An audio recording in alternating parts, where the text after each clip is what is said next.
Shalom everyone. On Matthew 23:9, and it says, "Do not call anyone on earth Father, for you have one Father, and He is in heaven." Hindi में लिखा है कि इस पृथ्वी पर तुम किसी को पिता कह के ना बुलाना, क्योंकि स्वर्ग में तुम्हारा एक पिता है। मेरे अजीजों, प्रभु यीशु मसीह जब इस पृथ्वी पर रहे तो उन्होंने स्वर्ग के पिता को बार बार अब्बा, पिता, फादर कह के संबोधित किया और बार बार मेरे अजीजों इसी चीज के ऊपर स्ट्रिक्ट रहे कि भाई मेरा एक पिता है जो स्वर्ग में है।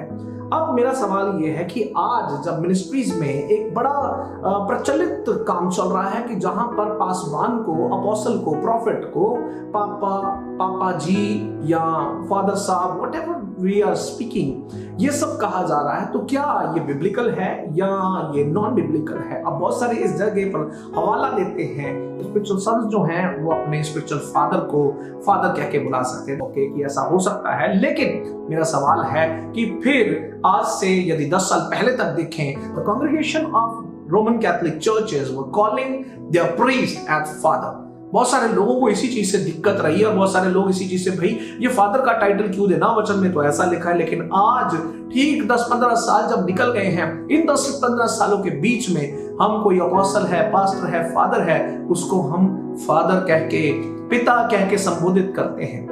अब इसका बहुत सारे लोग व्याख्या देते हैं कि भाई फादर इसलिए नहीं कहना क्योंकि वो तुम्हारे ऊपर जो प्रभुता करने वाला पिता है वो सिर्फ परमेश्वर, उसके अलावा कोई और नहीं है। लेकिन मेरे अजीजों, सवाल ये है कि क्या इसकी आवश्यकता है? इस चीज का प्रचलन जो है मेरे अजीजों, ये प्रचलन जो है ये साउथ अफ्रीका में शुरू हुआ। और मैं आपको बताना चाहूंगा कि जब मैं साउथ अफ्रीका गया तो let me be very clear with this कि भाई वहां पर जाकर जो लोग हैं वो अपने से बड़े लोगों को, अपने से बुजुर्ग लोगों को पापा और मम्मा कह के बुलाते हैं। मतलब कि यदि उनका कोई पासवान है वो अपने किसी चर्च के बुजुर्ग मेंबर को भी बुलाना चाहेगा तो वो पापा कह के बुलाएगा। और मैंने होते हुए भी देखा। तो मेरा जो मित्र था वहां पर, मैंने उससे पूछा, I said, what is this? Why he is calling पापा? क्या वो उसका पिता है? तो उसने कहा नहीं, ऐसा नहीं है, but we give respect. So it is a respect factor what they are giving, but that thing has bought into India and specially in Punjab. अब पंजाब में क्या है, पंजाब में इस चीज को प्रचलित किया गया स्पेशली उन लोगों के लिए जिन लोगों ने साउथ अफ्रीकन पास्टर्स को या साउथ अफ्रीकन बेल्ट से आने वाली शिक्षाओं को जब अपनाया है तो उन्होंने उनको पापा कहना शुरू कर दिया, मम्मा कहना शुरू कर दिया। अब इसमें बहुत सारे सवाल खड़े होते हैं। Does the people who are called as father and mother they know the parenthood?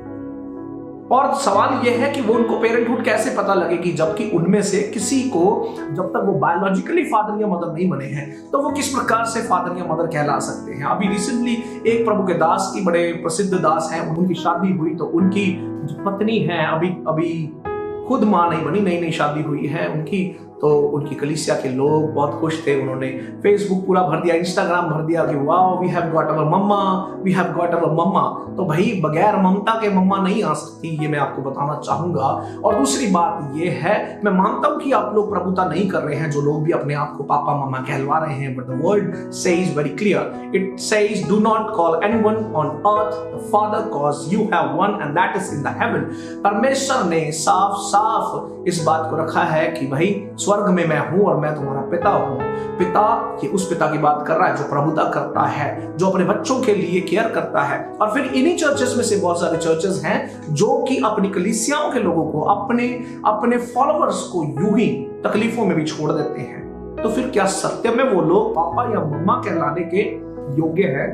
तो ये सवाल है जीवन के एक एग्जाम्पल से कि कुछ सालों पहले मैं भी किसी मेंटरशिप में था। तो उस मेंटरशिप में जिस प्रभु के दास के अधीन में मैं था, उनसे मैं शिक्षा ले रहा था और उनको मैं प्रॉफिट कह के संबोधित करता था। And one day he said कि बेनी, अब समय आ गया है कि तुम मुझे पापा कह के बुलाओ। I said why it is like, he said God has sent me.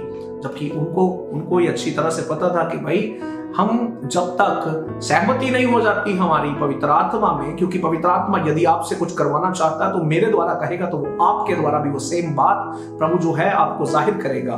तो जब दोनों पर सहमति नहीं हुई तो मैंने कहा जी मैं आपको ऐसे नहीं कह सकता हूं। And I knew it because उनको मैं पर्सनली जानता था, and I knew that this South African fever has got on to him and he was saying like this, call me papa. Now everyone going there are calling him papa.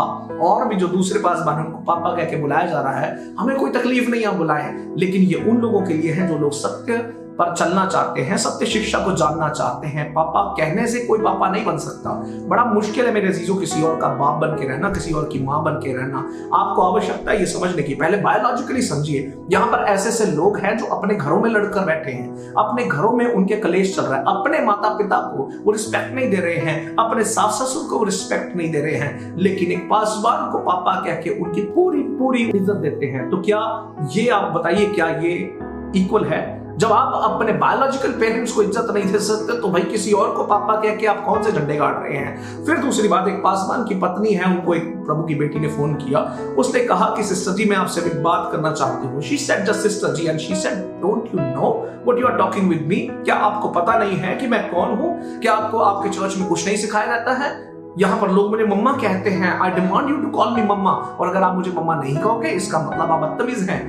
मेरे चीजों सिर्फ एक शब्द मम्मा ना कहने की वजह से उसकी पूरी की पूरी शिक्षा जो अपने किसी और चर्च से वो प्राप्त कर रही है, उस चर्च की बुनियादी शिक्षा के ऊपर उंगली उठा दी गई।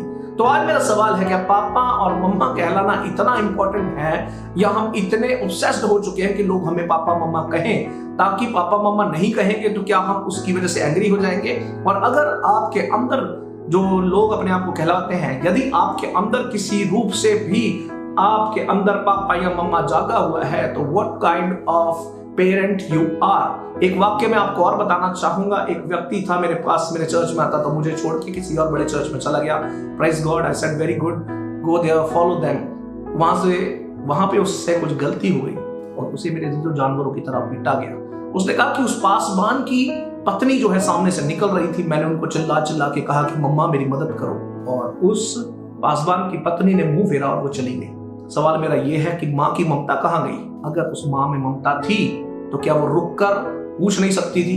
आपको भी ये सोचने की आवश्यकता है कि ये ट्रेंड्स जो हम फॉलो कर रहे हैं, क्या ये बिब्लिकल सिद्धांतों के ऊपर हैं, या ये ट्रेंड सिर्फ हमें फॉलो करने इसलिए क्योंकि हम कहीं और होता वो देख रहे हैं और हमें भी यहाँ पर करना है? तो मेरे अजीजों, आवश्यकता है सतर्क हो जाने की, सचेत हो जाने की, जागने की, ताकि हम अपनी बिब्लिकल शिक्षाओं से परे न हो जाएं। तो प्रभु आपको आशीष दे।